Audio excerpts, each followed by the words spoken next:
Hey everyone, I'm NornQueenAlexis and welcome back to the channel. In today's video, we are going to be continuing our series on the Beginner's Guide to Warhammer 40k, but this time a slight twist, as this army can be used for AOS as well.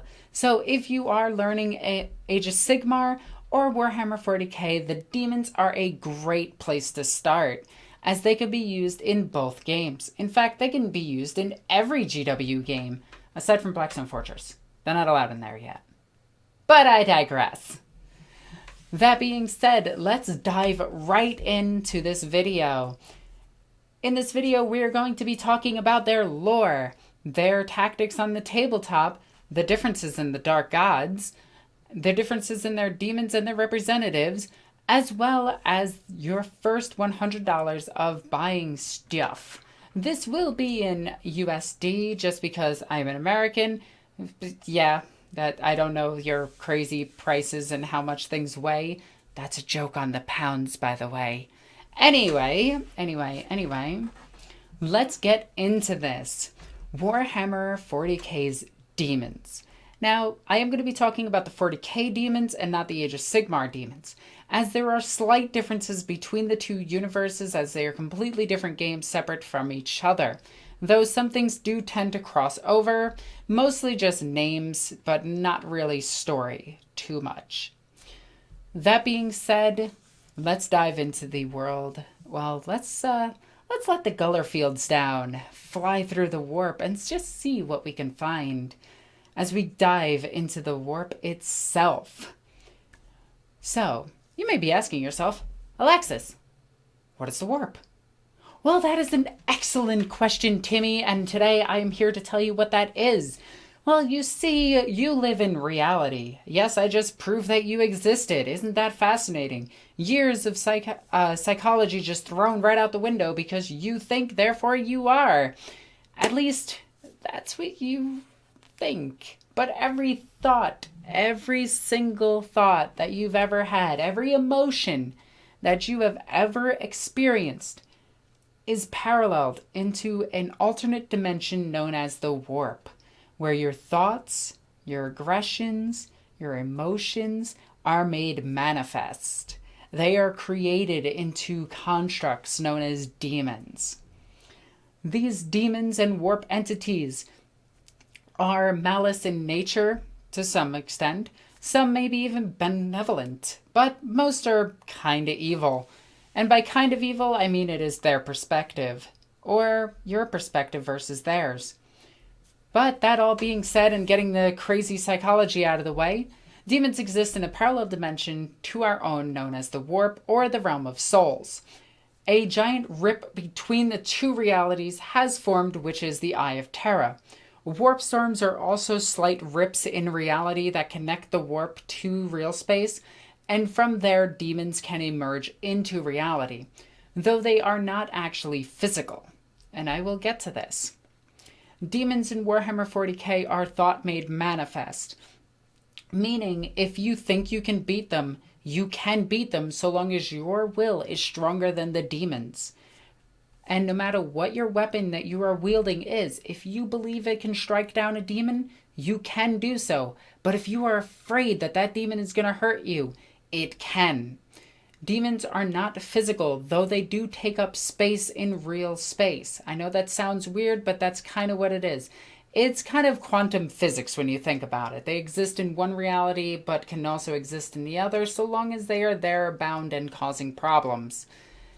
That all being said, the demons themselves are drawn from and a part of their own entities known as the Chaos Gods. The Chaos Gods are split up into millions of different entities, with 4 of the biggest ones at the top. These 4 make up all of the different emotions and emotional spectrum, thought, and aggressions that you could ever have mixed into one. These gods represent let's just dive into them. You have Slanesh, the god of pride and hedonism. There's no real way of being PC about this. Anything that you can think is bad, Slanesh does in excess. I'm not going to dive too deep into that one because I'll get demonetized. Anyway, Moving on, we have the god of bloody murder and honor, Khorne. We have the god of Tzeentch, we have Tzeentch, the god of deceit, lies, magic, and planning. Then we have the grandfather himself, Nurgle, the god of rot, decay, and renewal. Each of these four gods have come to power because of various things that have driven their emotional spectrum to being the most powerful. These gods are part of one being, but all part of their own being, all at once. And if things get confusing here, welcome to 40k. Anyway, the four chaos gods are the four pillars of the pantheon, which are always at war, each one striving to be the strongest of them all, while at the same time fighting to get into reality, fighting the anathema, who's the emperor, fighting the chaos god, the other chaos gods, fighting the Satan, fighting the old ones, if there's something to fight, the chaos gods fight it. But instead of getting into the fight themselves, they send their representatives, their demons. Each one of these demon armies represents their god in turn. The demons of Nurgle represent Nurgle, demons of Slaanesh, demons of Khorne, demons of Tzeentch.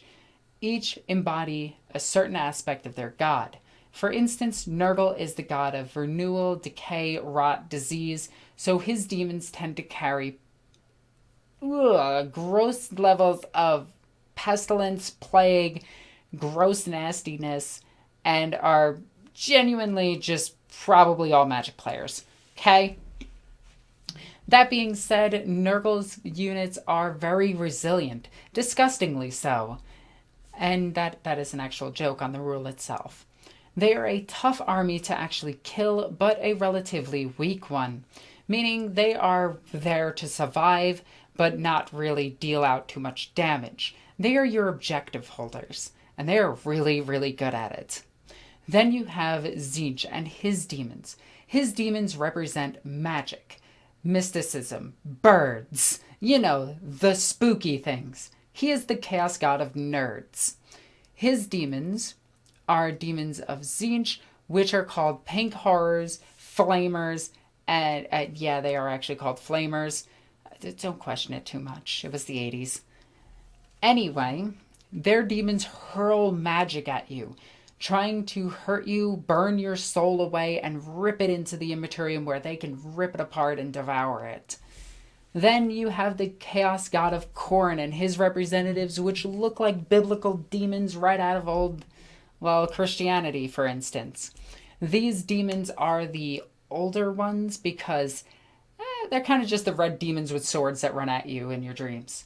If you show any type of fear to them, they will unleash their flesh hounds to tear you apart. If you match them in honorable combat, there's a chance Khorne may even stop and just be like, wow, go in one at a time and fight this person. Oh, golly gee willikers, they're a good fighter. Then you have Slaanesh. If there is one chaos god that you don't want to be stopped by, it is Slaanesh. Out of all the chaos gods, out of all the demons in Warhammer 40k, I'd rather be chopped to bits by a Khornate demon. I'd rather have my soul burned from my body by a Tzeentchian demon. I'd rather die of pox while simultaneously bursting at my seams from all the diseases in the world. I would take all of that rather than getting captured by a Slaanesh demon. Slaanesh demons will keep you alive eternally, torturing you every single day. They will do things that can't be said on this channel because of YouTube's rules. But just look. Look what they're doing. Just go ahead and look. That's common. That's like a Tuesday for her. That is normal. Yeah, that's the normal stuff. I don't want to do that. No, not me. I'm too cute for that. I'd be a demon prince. Screw that. Anyway. So, if it's not too obvious, you got they kind of follow their own little pantheon thing.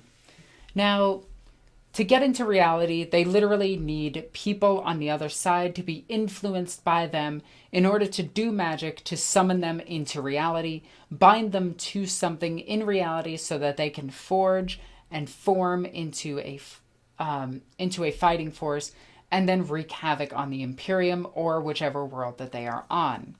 This being said, demons can possess objects, people, things, even spirits. Yes, they can possess ghosts.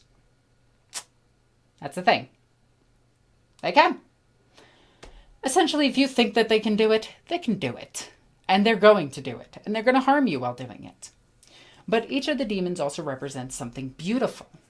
Without Khorne, there is no honor. Without Nurgle, there is no life. Without Slaanesh, there is no pleasure. Without Tzeentch, there is no cunning. There is no overcoming. There is no planning. There is only the stagnation of what you are doing. The Chaos Gods must exist and must be destroyed at the same time. That is what makes chaos chaos. It's why it's also one of the factions that I love, because it's thought. You're not fighting them physically. You're not fighting them with sword and board. You're not trying to kill an enemy. You are trying to prove that your will is stronger than theirs. And regardless of how scary they are, you can overcome them. Or you can submit to them. Now, let's get into tactics. Going over the 4 gods. Now, there is a 5th choice. You could go Chaos Undivided, or as it's more commonly known, Chaos Undecided, because decide, pick a god. Don't you be one of those dirty people that mix them. That's weird. It's weird. That's like having a Yu-Gi-Oh player talk to a Magic player. It just doesn't work. The universe explodes. Do you want a 5th Chaos God? And no, Mallet doesn't count. Neither does Nuffle, nor the Great Horned Rat. They're not real. Shh. Anyway, I'm going to go over the tactics for each one of them. As stated before with Nurgle stuff, you kind of just have to sit on objectives, park there, and just let your disgustingly resilient keep you alive. These models are very, very, very tough to kill, can bog down combat, and move very slowly. So if you have the Plague Bringers, or Plague Bearers, I meant to say, you want to get them in bigger units to get across the battlefield to bog down your enemies as quickly as possible, while your faster units dart to objectives and play the game for points. Big units of Plague Bearers are very tough to get through, and once you have enough of them against a unit and you surround it, it is never getting out of combat and it'll be locked there the entire game. While your faster units like your Blight Drones, your faster demons, your Beasts of Nurgle can go and get to the terrain, get through the terrain and get to the objectives that are needed. Or they themselves can pick out weakened units and kill them as quickly as possible. Slaanesh. Slaanesh is the fastest of the Chaos armies. Without a doubt, the fastest of the Chaos armies. Slaanesh can dive bomb across the entire battlefield almost instantaneously while hitting like a glass hammer. They hit extremely hard, extremely fast, and always go first in combat, but they're not too survivable, so keep that in mind when you hit your opponent. You want to hit them with overwhelming numbers in order to guarantee that you can kill the thing that you are killing, or at least bog it down for the rest of the game. Moving on, we have Khorne. Khorne hits like Slaanesh, but not as fast, but with more damage. So keep that in mind when you're playing your Khornate army. You want to get across the battlefield, get into combat, survive a couple of turns, and hit harder than Slaanesh. But Slaanesh will probably push out more wounds. Khorne will push out more damage. So it really is the balancing act between the two. Tzeentch is the master of magic, so you want to sit back, hurl range. It's one of the few ranged armies it's one of the few branches that actually has range in the army itself, that as their basic troops, they have range. The basic troops of everybody else do not have range, so keep that in mind. They're all melee focused. Tzeentch is the shooting focused. Again, Tzeentch is a mid-range army, unlike the 2 close-range armies, and Nurgle being mid-range. Tzeentch is very good at hitting characters, knocking out spells, and killing infantry very efficiently. but again, like Slaanesh, are glass cannons. But they have a nasty little surprise of turning out more units if they are allowed to. So keep that in mind when you are playing your Tzeentch army.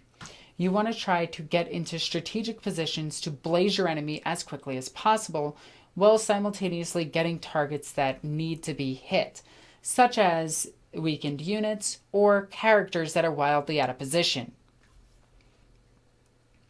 Now, that all being said, their other units complement their abilities, as well as some units like the Demon Prince being there for support for all of them. But what do you do to start your own Khorne, Slaanesh, Tzeentch, or Nurgle army? Well, first, if you want to start collecting Nurgle, don't come near me, you're gross, and I don't want to touch you because you're nasty. But anyway, if you do want to do a starter army for Nurgle, the start collecting is the way to go. It is actually a solid choice for their army because it comes with a Herald, it comes with Plague Bearers, it comes with Blight Drones, and really all you need to do is just buy a couple of sets of these. The same can be said for the Slaanesh box set. The Slaanesh start collecting is amazing because you can turn that chariot into 2 chariots, you can turn it into an exalted chariot, you can turn it into a flayer chariot, you can have the big chariot, or you can run it without the chariot, get a few extra bases, have a ton of extra demonettes, and a ton of extra steeds of Slaanesh. So it really boils down to what you want to run. For Slaanesh, the start collecting is absolutely essential. It is perfect. And let's just say they can't get it. Then get Wrath and Rapture, because this box set is amazing as well. It comes with the Infernal Entraptress, comes with Fiends of Slaanesh, comes with Seekers, comes with Demonettes. It comes with everything you need for a quick starter army for Warhammer 40k's Demons of Slaanesh. Now, say you want to start a Khorne army. Well, your buddy's starting Slaanesh. Might as well get that entire Realm of Chaos thing going and get Wrath and Rapture and just split it between you. This way you actually get a rule book. Not really a rule book, but you get the rule pamphlet to help you out. You also get a cool guide and cool missions to do, which are actually rather fun, and I really do like the missions out of this box, and I want to do them for different armies. But with that, you get a bunch of Bloodletters, some Fleshhounds, and some Juggernauts. Juggernauts are incredible. You also get the 3-headed dog, who's the best puppers Khorne has, because you can pet his belly, and you can pet his 3 faces at once. Who doesn't like puppers? But let's just say, actually, there is no let's just say. The start collectings for each of the armies are incredible. It leaves you with $10 extra to put towards your next purchase. And unlike my other videos where I tell you not to buy the characters, in this case, you actually do want to buy the characters. You really do. You want to buy the Infernal Entraptress in case you don't get Wrath and Rapture. You want to buy a Demon Prince. You don't really need the Herald on Juggernaut. You can literally just make that out of the Juggernauts. But the Skull Cannon is cool. The Beasts are incredible. And out of the box set, you can actually make this. For the Khornak, you could just get them out of the Wrath and Rapture box. I highly suggest that you save up for that. The Skull Taker is a little bit bigger than your standard Bloodletter. But if you did want to make him, you just need to size up the base, put a little bit of cork on it, put his sword up in the air, put a demon head in his hand, and make a green stuff cloak for him. You can make him out of just a Bloodletter. Just saying. Though he is a really unique and really cool looking model, and I really want one myself. After you purchase your start collecting, I would highly suggest you save up for a second start collecting. There's really no other way to go about it. Just get the start collectings. They're really good. Get Wrath and Rapture if you have Slaanesh or Khorne. Get somebody else into Slaanesh or Khorne, so that way you can split the box with them.